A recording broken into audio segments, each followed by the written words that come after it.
मेहनत का फल सदैव मीठा होता है। मेहनत एक ऐसा हथियार है जिसकी सहायता से मनुष्य आलस रूपी दुश्मन को मारकर अपनी सफलता का मार्ग आसान बना सकता है।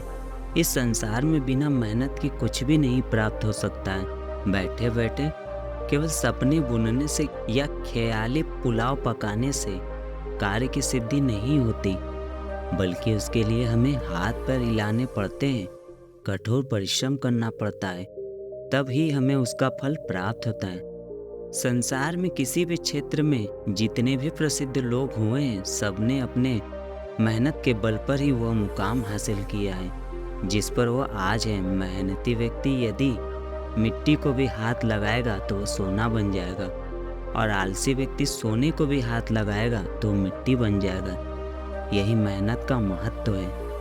जो मेहनत से नहीं घबराते, दुनिया जहान उनकी मुट्ठी में है। जो आलसी और कामचोर होते हैं, वो केवल हाथ मलते रह जाते हैं। प्रकृति का एक सिद्धांत है, मेहनत करोगे तो ही फल मिलेगा। यह सिद्धांत संसार के सभी प्राणियों पर लागू होता है, चाहे वो मनुष्य हो या जानवर हो। नमस्कार दोस्तों, आज की यह कहानी है कि जो व्यक्ति कड़ी मेहनत करके अपने काम को स्वयं करता है, वह व्यक्ति जीवन में हमेशा सुखी रहता है और संपन्न होता है। आलसी तथा दूसरों के भरोसे रहने वाला व्यक्ति हमेशा दुखी रहता है और उसकी पूरी संपत्ति धीरे धीरे नष्ट हो जाती है। कहानी शुरू करने से पहले आपसे निवेदन है कि आपने हमारे चैनल को अब तक सब्सक्राइब नहीं किया है तो ज़रूर से सब्सक्राइब कर लें। तो चलिए कहानी शुरू करते हैं। एक गांव में जमींदार था। उसके पास बहुत सारा धन था। 200 बीघा खेत, अनेकों गायें, 10-12 बगीचे और एक बड़ा सा तालाब आदि थे। अनाज से उसका घर भरा रहता था। बर्तन भर भर के दूध, दही, घी रहता था। 100 टोकरी रोज बगीचे से फल आता था। तालाब में अनगिनत मछलियां थी। जमींदार के चारों तरफ से धन ही धन आता था।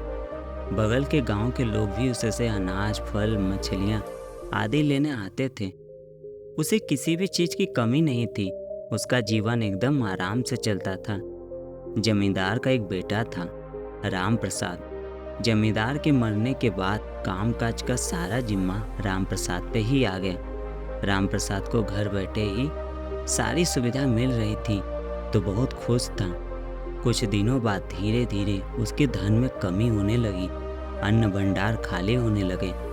गायों का दूध कम हो गया। बगीचे से फल मिलने बंद हो गए। तालाब से मछलियां गायब होने लगी।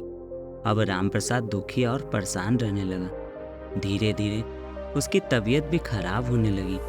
उसके तबीयत के बारे में सुन के उसका हाल पूछने के लिए गुरुजी उसके घर आए। रामप्रसाद ने उनका बहुत अच्छे से स्वागत किया और सेवा में कोई कमी नहीं छोड़ा। लेकिन गुरुजी बिना बता ही समझ गए कि रामप्रसाद ठीक नहीं है।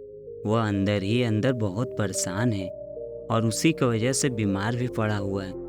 फिर भी उन्होंने रामप्रसाद से पूछा, क्या हुआ रामप्रसाद, सब ठीक तो है?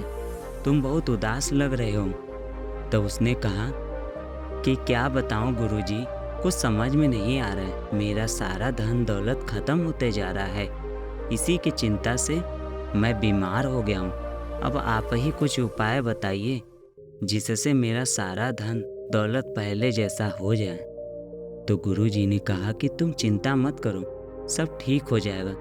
सबसे पहले तुम मुझे अपना दिनचर्या बताओ। तो रामप्रसाद ने बताया कि गुरुजी, चिंता के कारण रात में जल्दी नींद नहीं आती है, इसलिए सुबह देर तक सोता रहता हूँ। फिर स्नान करता हूँ, उसके बाद भोजन और फिर दोपहर में सो जाता हूँ।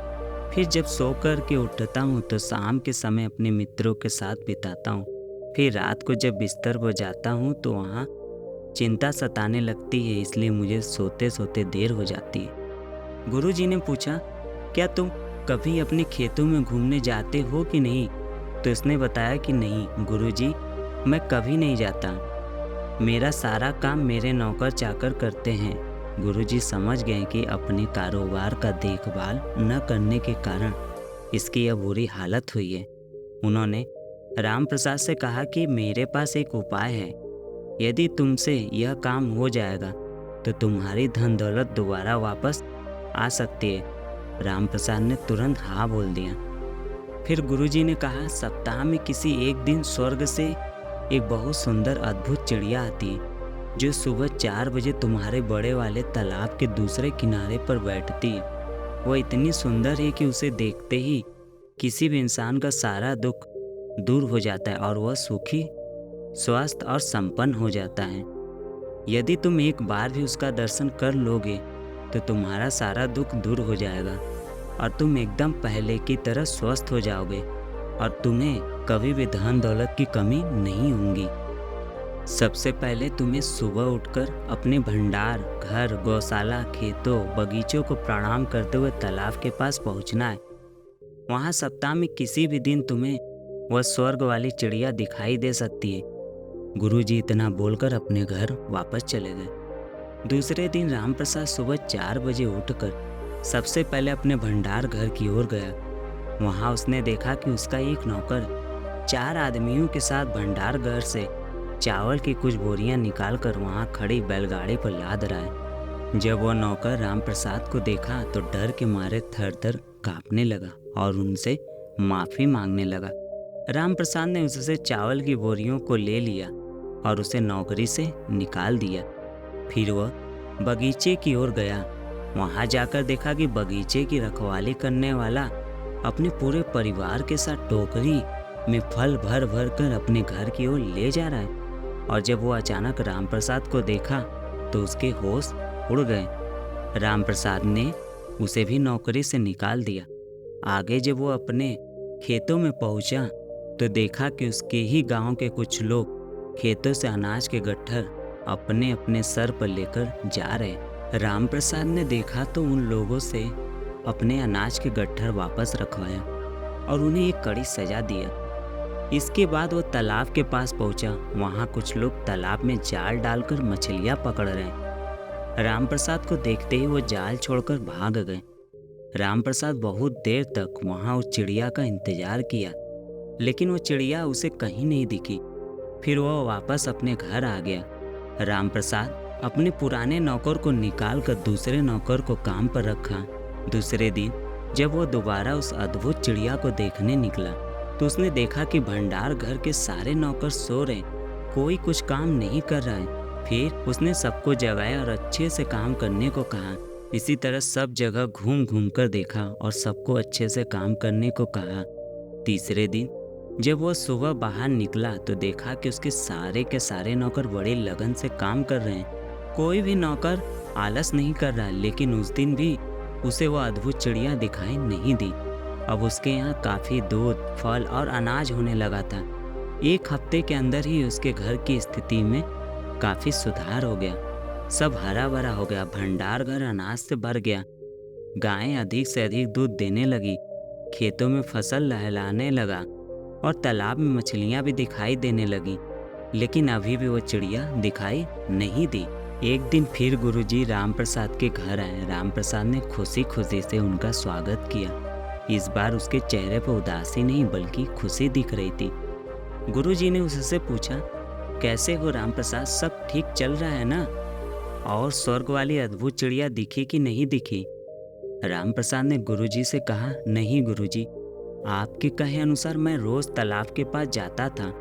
आज 7 दिन हो गए, लेकिन अभी तक वो चिड़िया मुझे दिखाई नहीं दी। तब गुरुजी ने कहा, क्या तुम्हें पहले से ज़्यादा अनाज, फल और दूध नहीं मिल रहे? रामप्रसाद ने कहा, हाँ गुरुजी, ये तो है।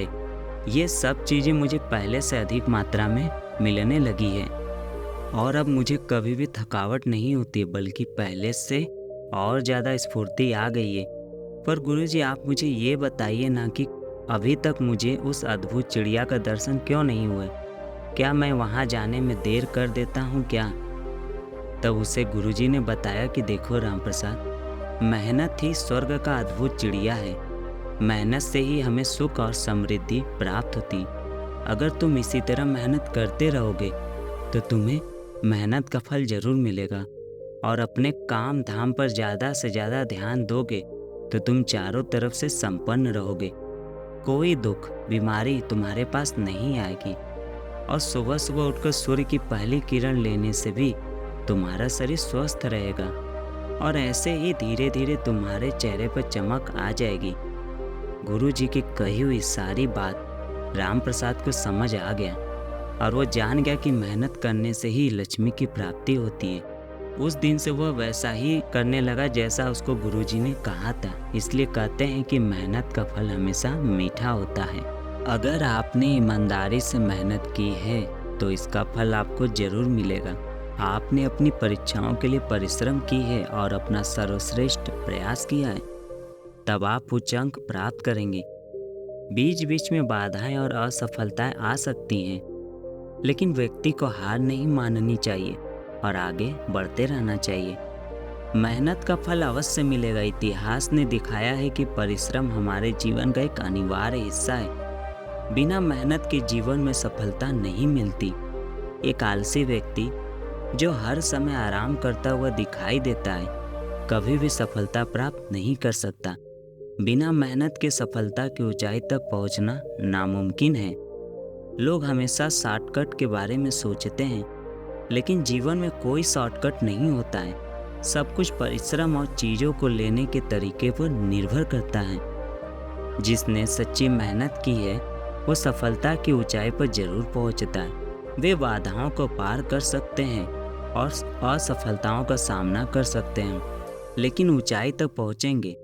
एक व्यक्ति जो एक दिन अमीर होने के बारे में सोचते हुए दिन भर आराम से बैठकर आराम करता है, वो कभी भी सफल नहीं होगा।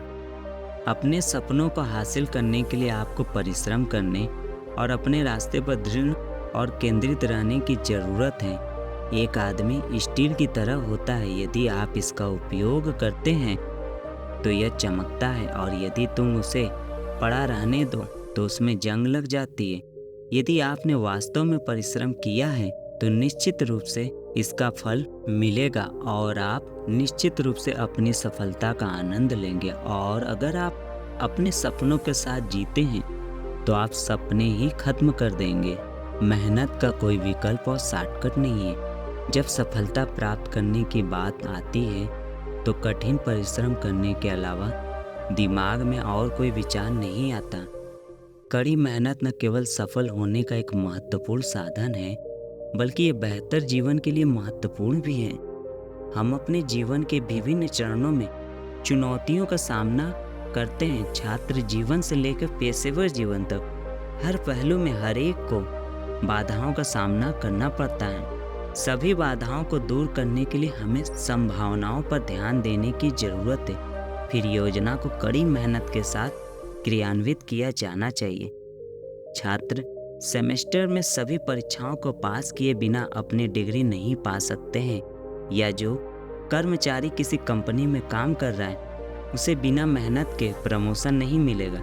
सभी सफल खेल हस्तियों, कलाकारों और लेखकों ने प्रसिद्धि या वांछित फल प्राप्त किया है क्योंकि उन्होंने इसके बारे में सपना देखने के अलावा पहले दिन से ही कड़ी मेहनत करना शुरू कर दिया था। दुनिया आजकल बहुत प्रतिस्पर्धी है। कड़ी मेहनत का कोई विकल्प नहीं है, लेकिन हमें कुछ अन्य साधनों को भी याद रखना चाहिए जिन्हें कड़ी मेहनत के साथ जोड़ा जाना है।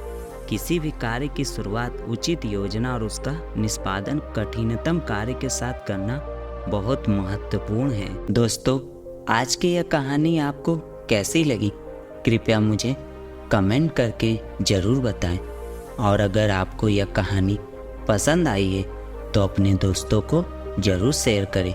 इसी तरह की मोटिवेशनल कहानियों के लिए हमारे चैनल को ज़रूर सब्सक्राइब कर लें। अपना बहुमूल्य समय देने के लिए धन्यवाद।